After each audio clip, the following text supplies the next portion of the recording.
ماں قبل میں بھی ہم نے برب الفلق پڑھا تھا، اور یہاں پہ برب الناس۔ رب کسے کہتے ہیں؟ رب کا معنی کیا ہے؟ رب کا معنی یہ ہے کہ وہ ذات جو ہر چیز کو اس کے مزاج کے مطابق روزی دینے والا ہو، اس کو رب کہتے ہیں۔ اب سوال یہاں پہ یہ ہوتا ہے کہ ماں قبل صورت کے اندر رب کی اضافت کی گئی تھی فلک کی طرف، قل اعوذ برب الفلق۔ دینی اور دنیاوی معلومات کے لیے اس چینل محمد اسامہ شاہ الوی کو سبسکرائب کریں۔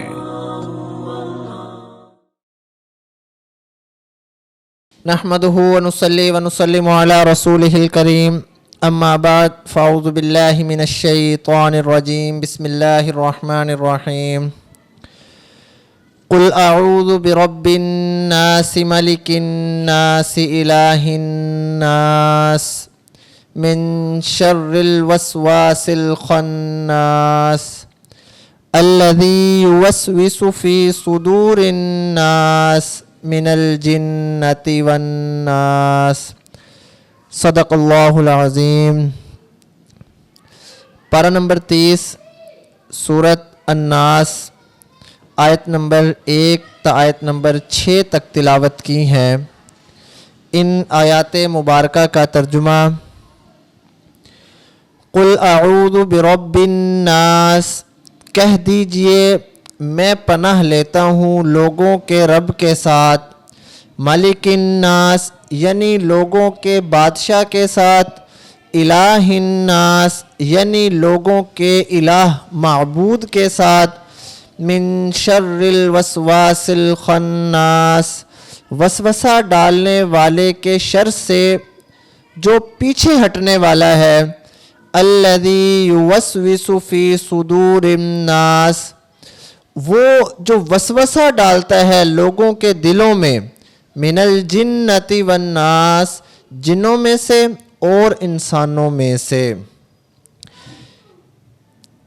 پارہ نمبر 30 کی آخری صورت الحمدللہ آج ہم نے تلاوت کی ہے، اور آج اس کا ترجمہ بھی بیان کیا۔ الحمدللہ ہم نے ایک کام شروع کیا تھا، یہ پارہ نمبر 30ویں سپارے کی مکمل ترجمہ اور تفسیر ہم نے اپنے یوٹیوب چینل کے اوپر اپلوڈ کی، اور اللہ تعالیٰ کا بڑا شکر ہے، اللہ کا فضل ہے کہ یہ اس میں ہمارا تو کسی قسم کا کوئی کمال نہیں ہے۔ اللہ تعالیٰ نے ہمیں اس کام کے لیے چنا، اور ہم نے یہ کام کیا، اور جو لوگ سن رہے ہیں پہلے دن سے آخری سبق تک ان کو بھی میں بہت بہت مبارکباد دوں گا۔ انشاءاللہ اسی طرح آگے بھی اسی پیج کے اوپر اس طرح اچھی تعلیمات اور اچھی باتیں انشاءاللہ اللہ تعالیٰ کے فضل و کرم سے ہم جاری رکھیں گے۔ سورۃ ناس اور سورۃ فلق، میں نے ماں قبل سورت کے اندر بھی آپ کو بتایا تھا کہ یہ دونوں صورتوں کے اندر بہت ہی گہرا تعلق ہے، یعنی کہ یہ صورتیں ان کا شان نزول بھی ایک ہے اور یہ نازل بھی اکٹھی ہوئی ہیں، لیکن یہ دو صورتیں دونوں مختلف صورتیں ہیں۔ گزشتہ صورت کے اندر یعنی سورۃ فلق کے اندر آفات سے بچنے کا حکم تھا، اور سورۃ الناس اس صورت کے اندر بھی شرور اور آفات سے پناہ مانگنے کا حکم اللہ تعالیٰ دے رہے ہیں۔ وہ کون سے شرور اور آفات ہیں جو انسان کے دل تک پہنچ جاتی ہیں اور انسان کے ایمان کو زائل کر دیتی ہیں؟ اس صورت میں ایسے شرور اور ایسے آفات سے اللہ تعالیٰ پناہ مانگنے کا حکم ارشاد فرما رہے ہیں۔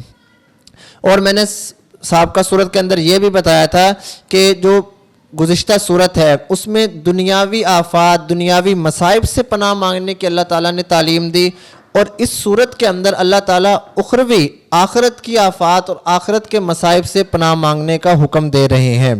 اور اس صورت میں ایسے شر اور ایسے آفات سے بھی پناہ مانگنے کا حکم دیا جا رہا ہے جو کہ تمام گناہوں کی جڑ ہے، یعنی کہ وسوسہ شیطانی جسے آپ کہہ لیں کہ اس کے بغیر گناہ ہوتے نہیں، جب تک شیطان ہمارے اندر وسوسہ نہیں ڈالتا پھر ہی ہم گناہ کرتے ہیں، تو اس میں اس جو ایک گناہوں کی جڑ ہے اس سے بھی اللہ تعالیٰ پناہ مانگنے کا حکم دے رہے ہیں۔ قل اعوذ برب الناس، ماں قبل میں بھی ہم نے برب الفلق پڑھا تھا، اور یہاں پہ برب الناس۔ رب کسے کہتے ہیں؟ رب کا معنی کیا ہے؟ رب کا معنی یہ ہے کہ وہ ذات جو ہر چیز کو اس کے مزاج کے مطابق روزی دینے والا ہو، اس کو رب کہتے ہیں۔ اب سوال یہاں پہ یہ ہوتا ہے کہ ماں قبل صورت کے اندر رب کی اضافت کی گئی تھی فلک کی طرف، قل اعوذ برب الفلق۔ اس صورت میں رب کی اضافت کی گئی ہے الناس کی طرف، جیسے قل اعوذ برب الناس، تو اس کی کیا وجہ ہو سکتی ہے؟ تو اس کا جواب یہ ہے کہ گزشتہ صورت میں ظاہری اور جسمانی آفات سے پناہ مانگنے کا ذکر تھا، اور وہ انسان کے ساتھ مخصوص نہیں ہوتے، بلکہ جو ظاہری ہے اور جسمانی آفات ہے یہ انسانوں کے علاوہ جانوروں کے اندر بھی پائے جاتے ہیں، ان کو بھی تکالیف اور آفات پہنچتی ہیں۔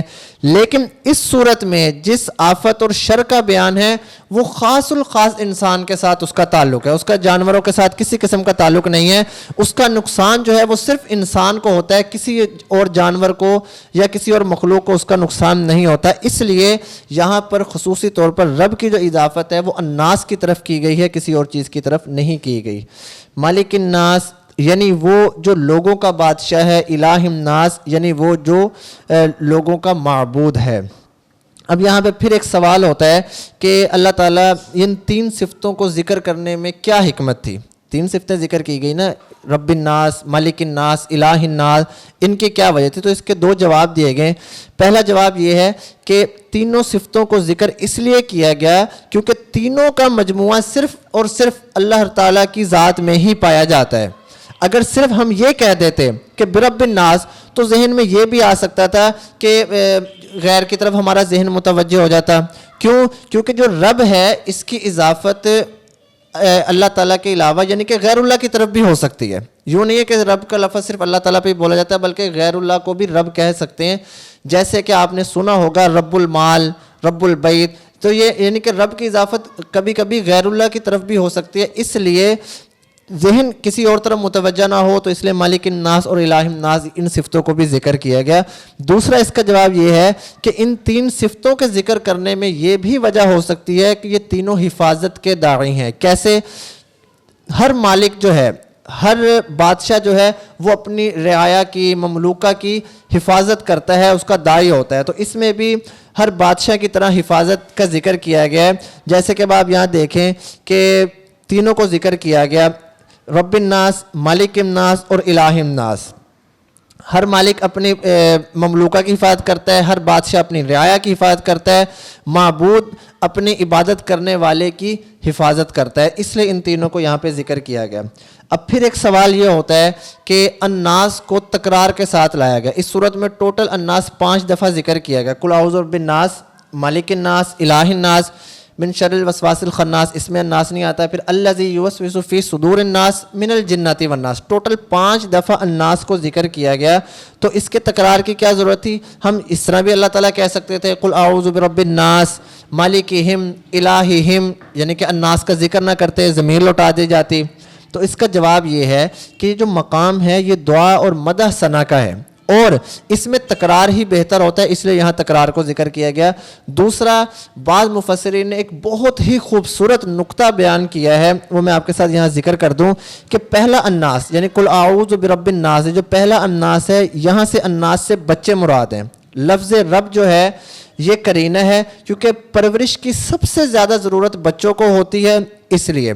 دوسرے الناس سے نوجوان مراد ہیں، کیوں؟ اور اس کا جو لفظ ملک ہے یہ اس پر قرینہ ہے کیونکہ نوجوانوں کو نگرانی کی سب سے زیادہ ضرورت ہوتی ہے، ان پہ نگرانی کرنی پڑتی ہے ورنہ وہ بگڑ جاتے ہیں۔ تیسرا الناس جو ہے اس سے بوڑھے مراد ہیں، اور لفظ الہ الناس یعنی کہ لفظ الہ اس پر قرینہ ہے کیونکہ بڑھاپے میں آدمی عبادت کی طرف متوجہ ہو جاتا ہے، اس لیے تیسرے الناس سے بوڑھے مراد لیے ہیں۔ چوتھے الناس سے صالحین، نیک لوگ مراد ہیں کیونکہ شیطان انہی کے دلوں میں وسوسہ ڈالتا ہے، تو اس لیے چوتھے الناس سے جو ہے وہ نیک لوگ مراد ہیں۔ اور 5ویں الناس سے فسادی اس طرح کے لوگ مراد ہیں کیونکہ پناہ انہی فسادیوں سے ہی مانگی جاتی ہے، کسی اور سے انسان نہیں مانگتا۔ من شر الوسواس الخناس، یہ مصدر بمانی وسوسہ کے ہے، یعنی کہ وسوسہ کا مطلب ہوتا ہے خفیہ کلام کے ذریعے شیطان اپنی طرف جو بلاتا ہے، یعنی کہ پتہ تو نہیں ہوتا، وسوسہ ڈالتا ہے، خفیہ کلام کرتا ہے اور انسان شیطان کے طریقے کے اوپر چلنا شروع کر دیتا ہے۔ نہ اس کی آواز سنائی دیتی ہے، نہ اس کو ہم دیکھ سکتے ہیں، لیکن بس شیطان ایسا ایک کام کرتا ہے کہ انسان اسی کے پیچھے چلنا شروع کر دیتا ہے۔ خناس اس کا مطلب ہوتا ہے پیچھے لوٹنا، اور شیطان کو خناس کیوں کہتے ہیں؟ اس کی وجہ یہ ہے کہ جب بھی انسان اللہ تعالیٰ کا ذکر کرتا ہے تو یہ پیچھے لوٹ جاتا ہے، پیچھے بھاگ جاتا ہے، اس لیے شیطان کو خناس کہا جاتا ہے. اور پھر نبی کریم صلی اللہ علیہ وسلم کا ارشاد گرامی ہے، فرماتے ہیں کہ ہر انسان کے دل کے اندر دو گھر ہوتے ہیں، ایک گھر جس میں فرشتہ رہتا ہے، ایک گھر جس میں شیطان رہتا ہے.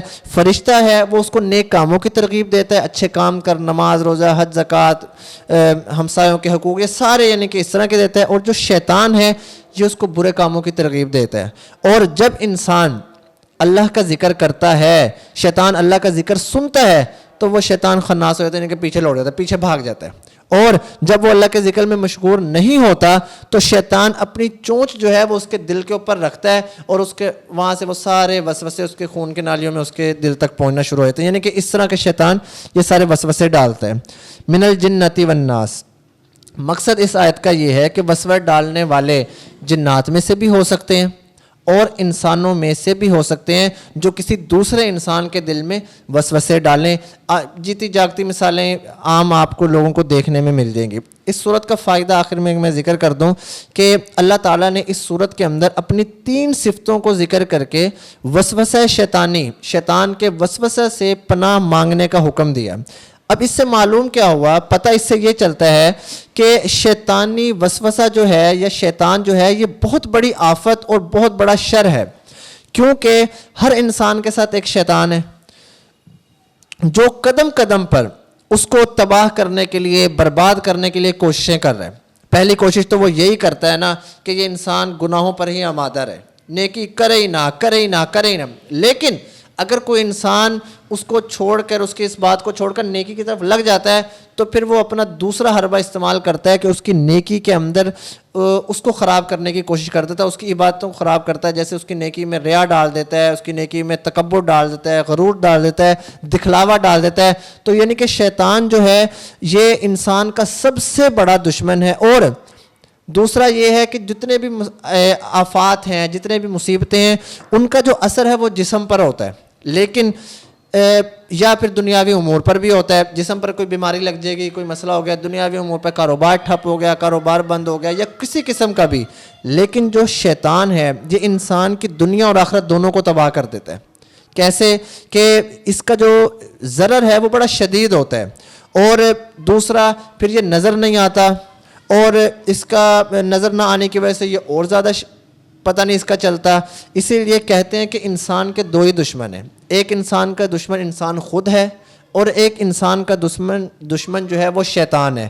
اب جب انسان کو اپنی دشمنی کا وہ ہو، یعنی کہ انسان کے دشمن کا ہو، تو اس کے علاج کے لیے اللہ تعالیٰ نے 2 طریقے بتلائے ہیں کہ اچھے اخلاق کرے اور جو ہے نا ان کسی سے انتقام نہ لے. اگر کسی نے اس پہ کوئی ظلم کیا تو معاف کرے، صبر کے ساتھ کام کرے. اور اگر یہ تدبیریں نہ چلے تو پھر جدال ہے، جہاد ہے، قتال ہے، اس کی ترغیب اللہ تعالیٰ دیتے ہیں. اور شیطان جو دشمن ہے اس کے علاج کے لیے اور مقابلے کے لیے اللہ تعالیٰ نے صرف ایک ہی طریقہ بتایا، اور وہ ہے استعاذہ، یعنی کہ پناہ مانگنا شیطان سے. اعوذ باللہ من الشیطان الرجیم جو بہترین دعا ہے کہ اللہ کی پناہ میں آ جانا شیطان مردود سے. تو اس لیے یہی اس کا جو ہے وہ خلاصہ ہے. اور سب سے بڑا اور سب سے جو گندی بیماری جسے آپ کہہ لینا وہ یہ شیطان والی بیماری ہے جو یہ وسوسے ڈالتا ہے، عبادات بھی خراب کرتا ہے، لوگوں کو ایک دوسرے کا دشمن بھی بنا دیتا ہے. اللہ تعالیٰ سے دعا ہے کہ اللہ تعالیٰ ہم نے یہ پورا سپارہ پڑھا ہے، اس کی ترجمہ تفسیر مختصر ہم نے کی ہیں. جن لوگوں نے بھی یہ سنا ہے تو اللہ تعالیٰ ان کی جتنی بھی جائز خواہشات ہیں آج ان کی تمام جائز خواہشات کو پورا کرے. ان میں سے جتنے لوگ بیمار ہیں ان کی بیماریوں کے لیے اللہ تعالیٰ ان کو صحت و تندرستی عطا فرمائے. اور اللہ تعالیٰ جو ہم نے پڑھا ہے سنا ہے اس پہ ہمیں اچھی طریقے سے عمل کرنے کی توفیق عطا فرمائے. وما علینا الا البلاغ المبین. دینی اور دنیاوی معلومات کے لیے اس چینل محمد اسامہ شاہ الوی کو سبسکرائب کریں.